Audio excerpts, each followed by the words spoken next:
안녕하세요. 저는 어린 두 남매를 키우고 있는 30대 후반 남자입니다. 제가 이곳을 찾아오게 된 이유는 제 이야기를 들려주고 싶어서예요. 집안일을 할 때 종종 이곳의 사연들을 들으면서 합니다. 이곳에서 듣는 이야기들이 참 믿기 힘든 이야기가 많은 것 같더라고요. 저도 종종 입이 떡 벌어질 것만 같은 이야기를 들으면 경악스러워하곤 해요. 그런데 제 이야기도 여기 계신 분들 못지않게 기가 막히는 일이었기 때문에 이렇게 글을 보냅니다. 저는 결혼하고 아이를 낳고 기르면서 제 가정에 매우 만족하며 살았습니다. 당연히 시간이 꽤 지나면서 아내와 옛날 연애하던 시절처럼 불꽃이 튀는 그런 사랑은 아니지만 연탄불처럼 은은하게 사랑하고 있었고 안락했고 평화로웠거든요. 어린 두 남매 또한 누굴 닮았는지 예쁜 짓만 골라 하고 너무 행복했어요. 제 가정은 완벽하다고 믿었고 그렇게 생각하며 살았죠. 하지만 그건 저 혼자만의 아주 크나큰 착각이었더군요. 살을 부대끼며 함께 살았던 여자가 그렇게 악독하고 못된 사람이란 것을 알게 되었어요. 세상에, 그렇게 제정신이 아닌 여자는 살면서 처음 봤습니다. 결론 먼저 이야기를 해드리자면 현재 저는 아내와 이혼을 한 상태이고 아이들은 제가 혼자 키우며 살고 있습니다. 아내는 미안하다고, 과거를 후회한다고 빌고 있지만 용서할 생각 따위 추호도 없고요. 정말 이혼을 하는 과정 내내 아내는 양파 같은 여자란 걸 알겠더라고요. 까도 까도 뭐가 그렇게 자꾸 나오는 것인지 정말 진절머리가 났죠. 그랬던 제 아내에 대한 사연을 보내봅니다. 비록 지금 이혼을 했으나 편의상 아내라고 지칭하도록 할게요. 글솜씨가 서툴러도 여러분들의 너른 이해를 부탁드립니다. 저와 아내는 둘 다 선생님입니다. 다만 근무하고 있는 학교가 조금 달랐어요. 저는 초등학교에서 일을 했지만 아내는 고등학교 선생님이었거든요. 솔직히 근무 강도는 아내가 좀 더 힘들었을 겁니다. 저야 초등학교에서 근무를 하다 보니 제가 맡고 있는 아이들의 연령대가 조금 낮잖아요. 아이들을 통제하는 것이 조금 힘들어서 그렇지 나머지 부분은 하나도 힘들지 않아요.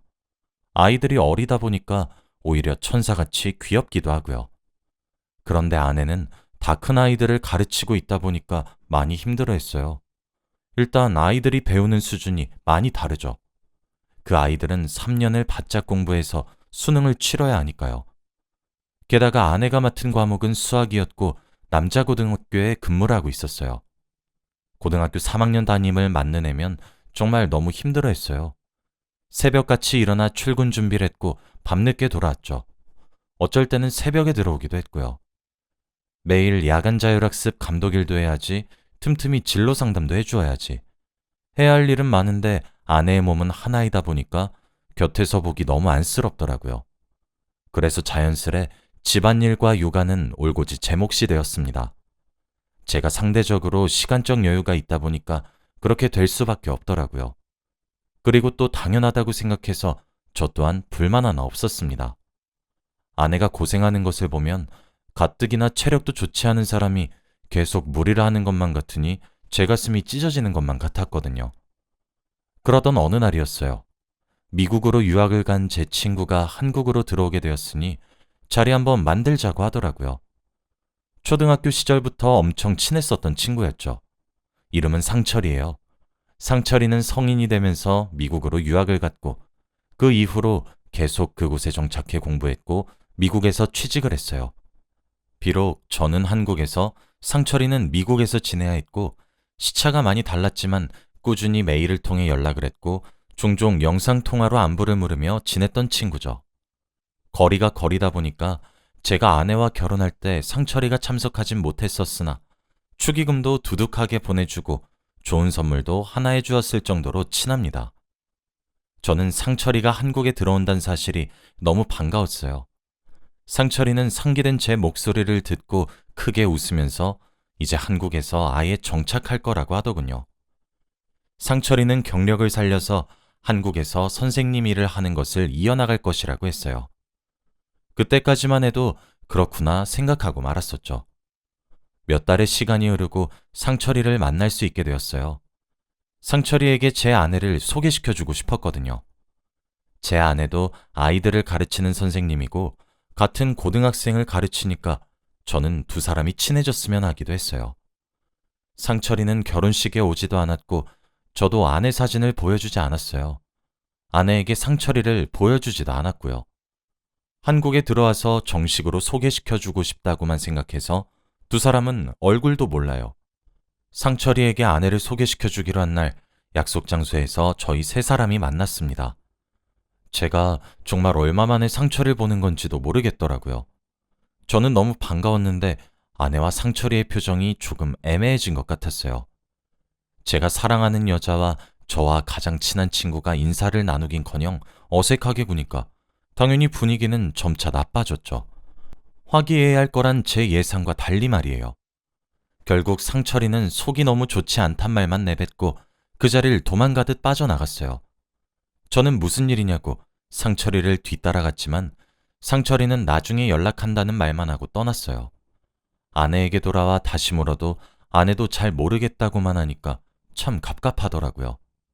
상철이는 정말 그런 애는 아니거든요. 그리고 일주일 정도가 지났던가? 상철이에게 따로 연락이 왔습니다. 상철이로부터 온 연락은 간단했어요. 제 아내에게 비밀로 하고 둘이서 따로 만나는 것이었죠. 뭔가 불길하단 생각이 저를 덮쳤고 알겠다고 말한 뒤 약속 장소로 나갔어요.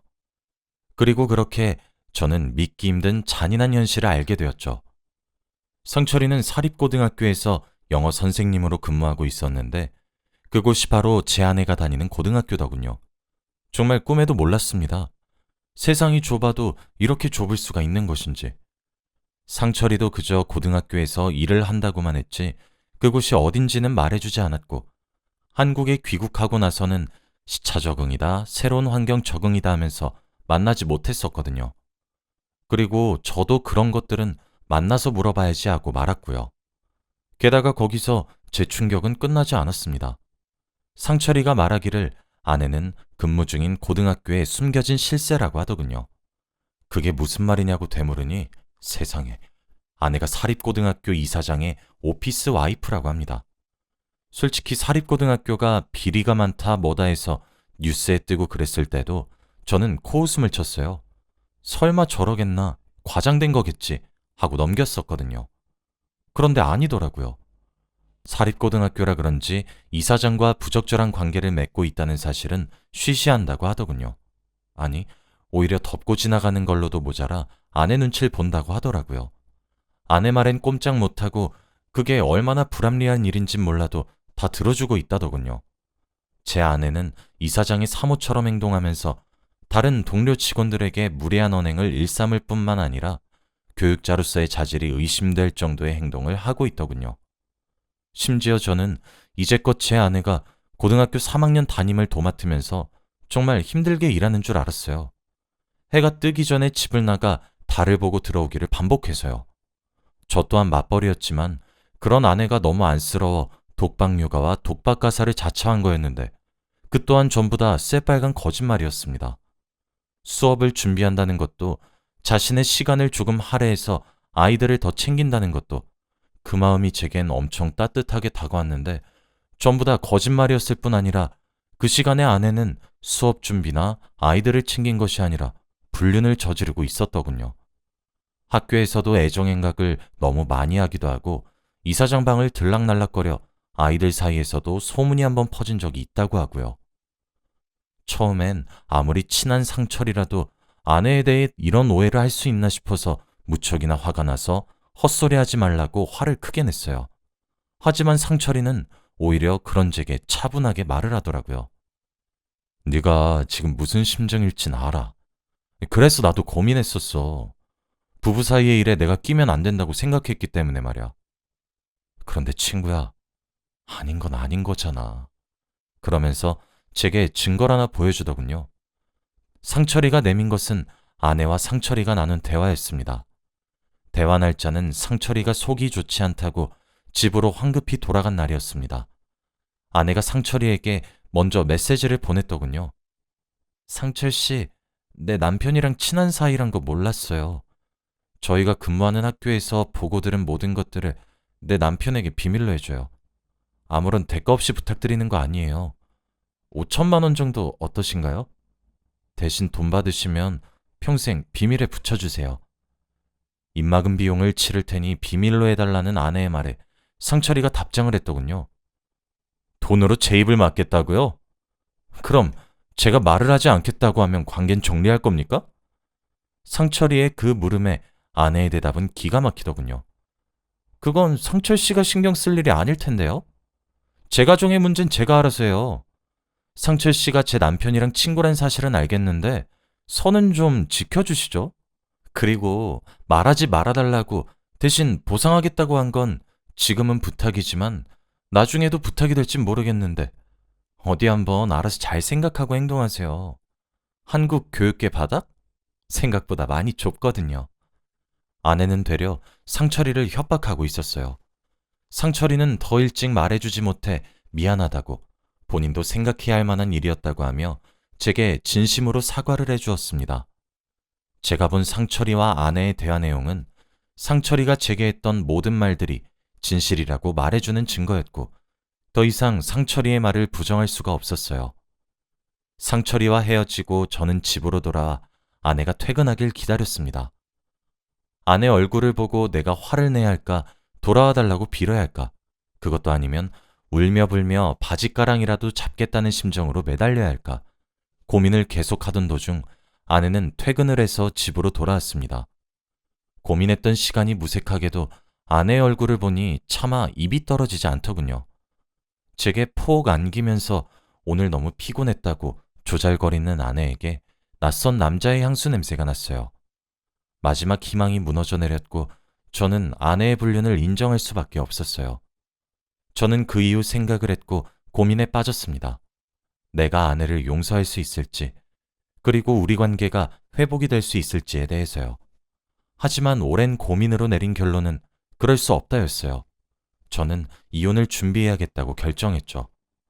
아내가 잠든 틈을 타서 아내의 휴대폰을 열어보았습니다. 저는 아내의 휴대폰을 몰래 보고 나서 아내를 더 이상 사람 취급을 하지 않기로 결정했어요. 아내의 휴대폰에는 상철이에게 들은 이사장을 제외하고 2명의 남자가 더 있더군요. 심지어 2명의 남자 또한 아내가 근무하고 있는 고등학교의 선생님이었어요. 하나는 체육 선생님이었고 하나는 사회 선생님이었죠. 무슨 골라먹는 아이스크림도 아니고 아주 종류별로 만나고 있더군요. 사탄도 이 정도면 울고 갈 수준이라고 생각했습니다. 저와 아내 사이에 아이가 없으면 내 발로 뛰어서 증거라도 잡겠는데 사실상 티나지 않게 증거를 잡아야 한다는 생각을 하니 눈앞이 깜깜하더라고요. 저는 또 초등학교에서 담임을 하고 있어서 일정을 비우는 것이 그리 쉬운 일도 아니고요. 흥신소에 의뢰를 했습니다. 돈이 좋긴 좋은 게 두둑한 수고비와 몇 가지 정보만 알려주니 아내의 일거수일투족을 알 수 있더군요. 제가 앞에 아내가 해 뜨기 전에 학교로 출근한다고 했었죠. 그건 사실 이사장과 함께 아침 일찍부터 모텔을 가는 거였더군요. 사진을 보고 얼마나 기가 막히던지 참 부지런도하다 싶었습니다. 요일별로 아침마다 만나는 상간남들이 다르더군요. 그걸 시작으로 속속들이 도착하는 증거들에 온갖 정이 다 떨어졌어요. 그렇게 증거 수집을 한 달 정도 했습니다. 고작 4주 정도 되는 시간 동안 헤아리기도 힘들 정도로 많은 증거들이 수집되더군요. 아내는 계속해서 방심을 하게 만들어야 했어요. 집에서 웃으면서 맞이하는 것도 얼마나 뼈를 깎는 고통이었는지 모릅니다. 변호사를 만났더니 이 정도 증거로는 상간자 소송과 이혼 소송까지 문제가 없을 거라 호언장담했죠. 소리 소문 없이 상간자 소송과 이혼 소송을 함께 시작했습니다. 소장이 도착한 것인지 제 휴대폰에 불이 나기 시작하더군요. 당연히 모든 전화를 받지 않았습니다. 아내는 학교조차 조퇴하고 제가 근무하고 있는 초등학교를 찾아왔더군요. 만나지 않았어요. 내가 퇴근할 때까지 밖에 나가 얌전히 기다린다면 이야기를 하겠다고 했죠. 그렇게 한참을 기다리게 한 뒤 아내와 이야기를 나누었습니다. 모든 것을 알고 있으니 이혼하자고 이야기를 했어요. 제 입에서 아내가 불륜을 저지르고 있는 남자들의 이름이 하나씩 나올 때마다 아내의 얼굴은 거무죽죽해졌죠. 아내도 본인이 더 이상 빠져나갈 구멍이 없다고 생각했던 것인지 모든 불륜을 인정했습니다. 그리고 저는 그 모든 대화를 녹음하고 있었죠. 이렇게 증거를 하나 더 모으게 되었어요. 아니, 당신이랑은 끝이야.